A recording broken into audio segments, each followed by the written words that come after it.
Welcome to the latest episode in Westpac Group's Grad Squad podcast series. All of our podcasts have been designed to offer listeners an insider look into our graduate and summer internship programs and bring to light some top tips and advice to set our listeners up for success.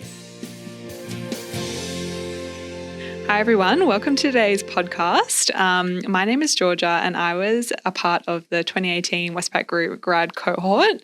I was in the consumer division and today's podcast is going to focus on unexpected careers at Westpac, something that's actually quite topical for students who are gearing up for their final year at university.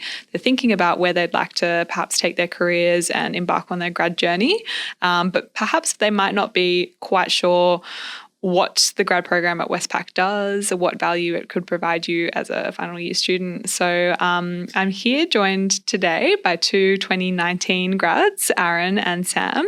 And I'm just going to ask you guys a little bit about your experience as a grad and a university graduate looking for different roles. So Aaron, how did you go about deciding that Westpac might be a good place for you? Like, what did you study? Where did you study? Yeah. All those things. Hi guys. So my name's Aaron. As Georgia said, I was on the 2019 grad program. I was in the financial markets and treasury program. I studied engineering and commerce at UNSW. I suppose I was a little bit unsure in terms of what path I wanted to take, whether I wanted to go down the finance path or down the engineering path. Obviously, I chose the finance path. In retrospect, I think it's definitely the right decision. Yeah, that's awesome. And what about you, Sam? What did you study? Where did you study? Yeah, so hi everyone, I'm Sam. I'm studied at Bond University at the Gold Coast. So I actually relocated to Sydney for the grad program and I joined in 2019 as well in group technology stream.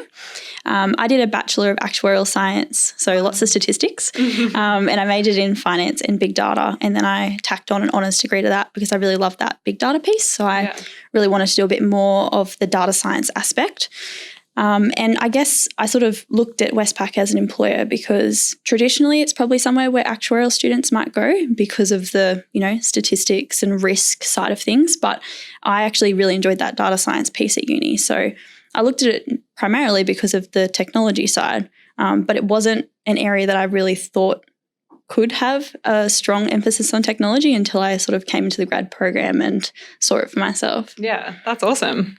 And I know you said you studied at on the Gold Coast. How was the kind of application process being, I guess Sydney and Melbourne are kind of the two major hubs. Yeah. How did you find that process? Yeah, so I guess coming into it, I knew that I'd probably have to relocate because there's not a huge amount of job opportunities at the Gold Coast for grads. So yeah, a lot of the head offices are in Sydney and Melbourne. But I think the relocation process was made really easy. Like if you've got an employer that supports you to move, then the whole process is pretty seamless. And when I came down here for all my assessment centres and stuff, everyone was super friendly and welcoming, which sort of put you at ease. Yeah, and it took the pressure off a little bit in the interview. It wasn't sort of regimented. Like you could be yourself and come across, the best version of yourself, I guess. That's awesome. Which is good.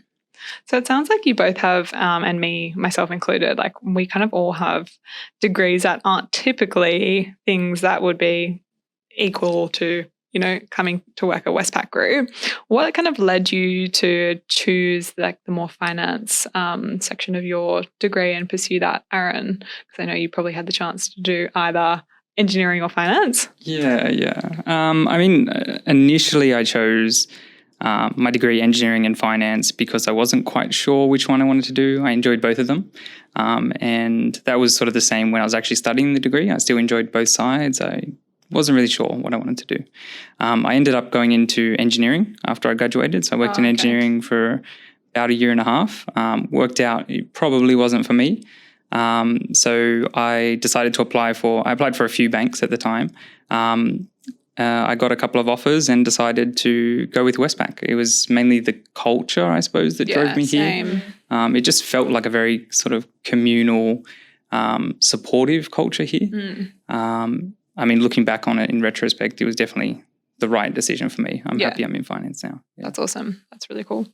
So I think maybe it's good for the listeners to understand that we are sitting here from 3 different areas of the bank, but there's actually lots of different areas. And I think as a grad, you kind of don't realize that when you're applying. You kind of just look and that looks good. And yeah, definitely like things to do with consumer, I'll apply for that. But we are only here from 3 of the different streams that Westpac grad program offers. There's actually, probably more than 10. And so, yeah, definitely more than 10, which I think is awesome.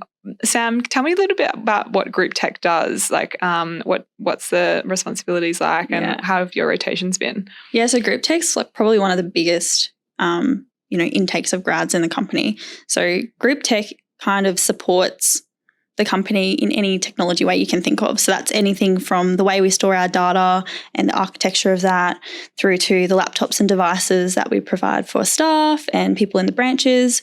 Also like our mobile app and the website, which is probably what a lot of customers are familiar with. And also like the artificial intelligence behind the chatbots that people interact with on those websites. And then sort of behind the scenes, there's like cybersecurity, which is really important for both customers and staff, but a lot of people don't realize that goes on. So yeah, it's a massive part of the company because in essence, it's really just a massive tech company which offers products in a banking sense. Yeah, it's so good to understand. What about you, Aaron? What does financial markets do? Yeah, I suppose there's a lot of different teams in financial markets. So they differ slightly, I suppose, financial markets and treasury. But I suppose the commonality is some interfacing with financial markets. And financial markets could be sort of foreign exchange markets or commodities markets or interest rate markets.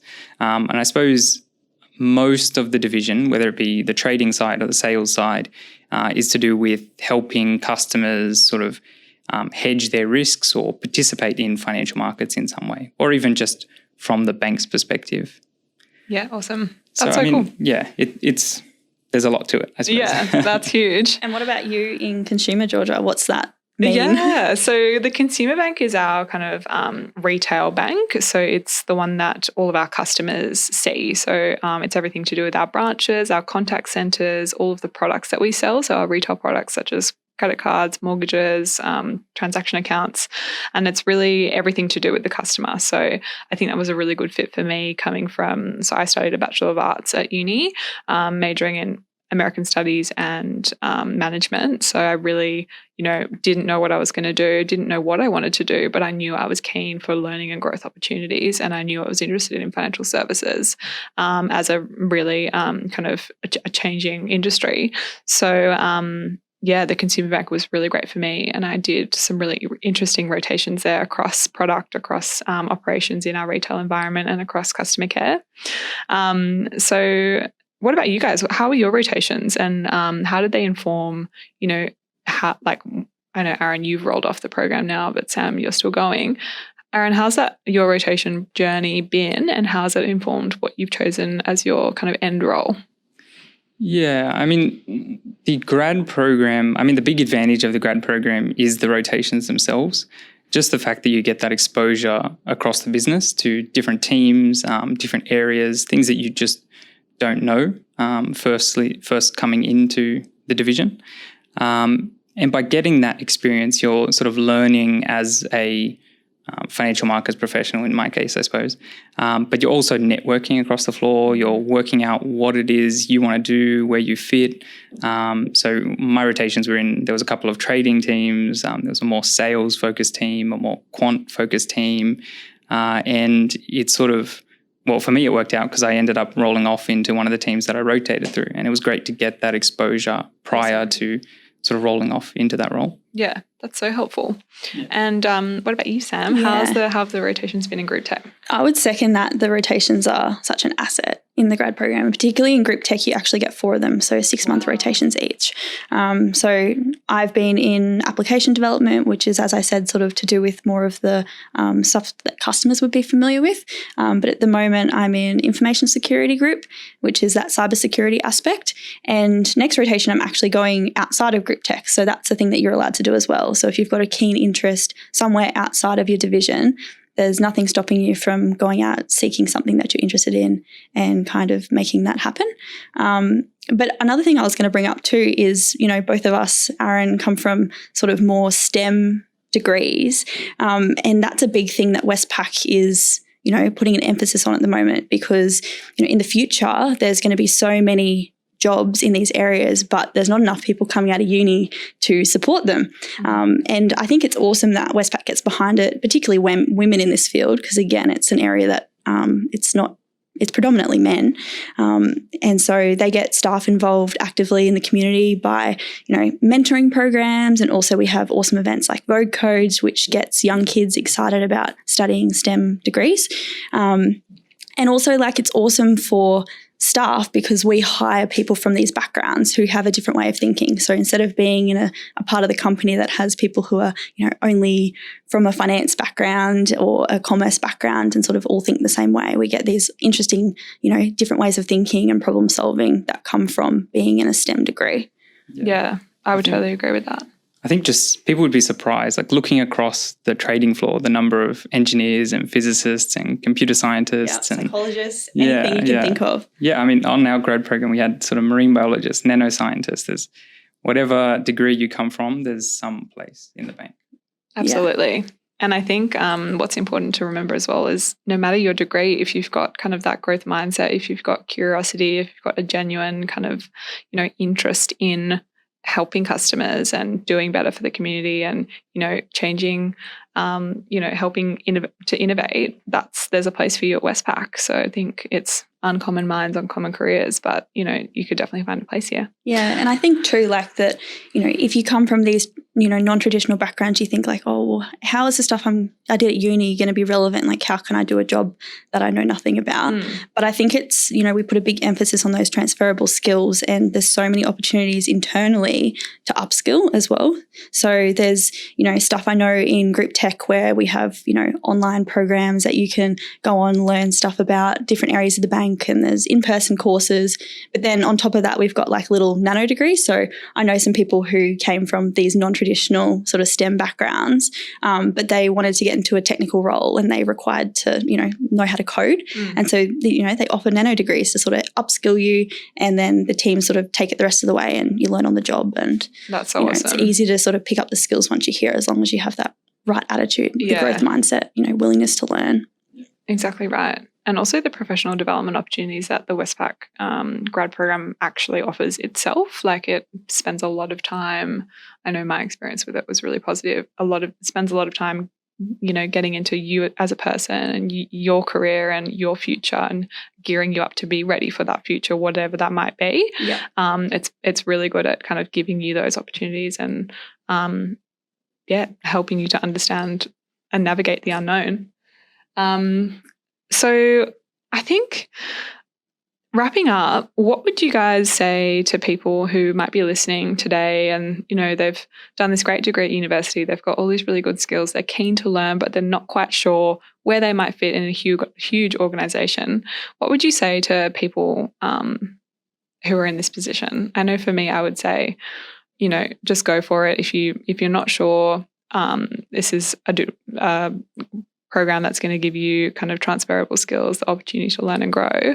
What would you say, Aaron? Yeah, I suppose the biggest thing is that the bank's a very big place. There's so many little things that are done in the bank which you wouldn't typically think of. So whatever background you come from, there's sort of an area, I'm sure there's an area in the bank that will, one, interest you, and two, your skill set will apply. So for me, I was a little worried that, I'd lose, my engineering degree would be a bit of a waste coming into a bank, but it's certainly not the case. You find that skill set is still sort of applicable. You find your niche, your interest. Yeah, that's super relevant. Yeah, and that's a huge emphasis on transferable skills. It doesn't matter what degree you've come from, those skills are applicable in all different areas of the bank. And I think for people at uni who have done a degree which sort of pigeonholes them, sort of strip that back and say, okay, what subjects did I really enjoy? What skills have I got from these subjects that I really want to pursue? And make your decision that way and sort of choose areas that are going to help you grow those things that you enjoy. Exactly right. That's such good advice. So I think we'll wrap up there. Thank you very much for listening. I guess for anyone listening that has any questions or comments or, any further information that they want, please feel free to contact us via the website. And there's also a great kind of FAQs area there too. So thank you so much. Thanks, guys.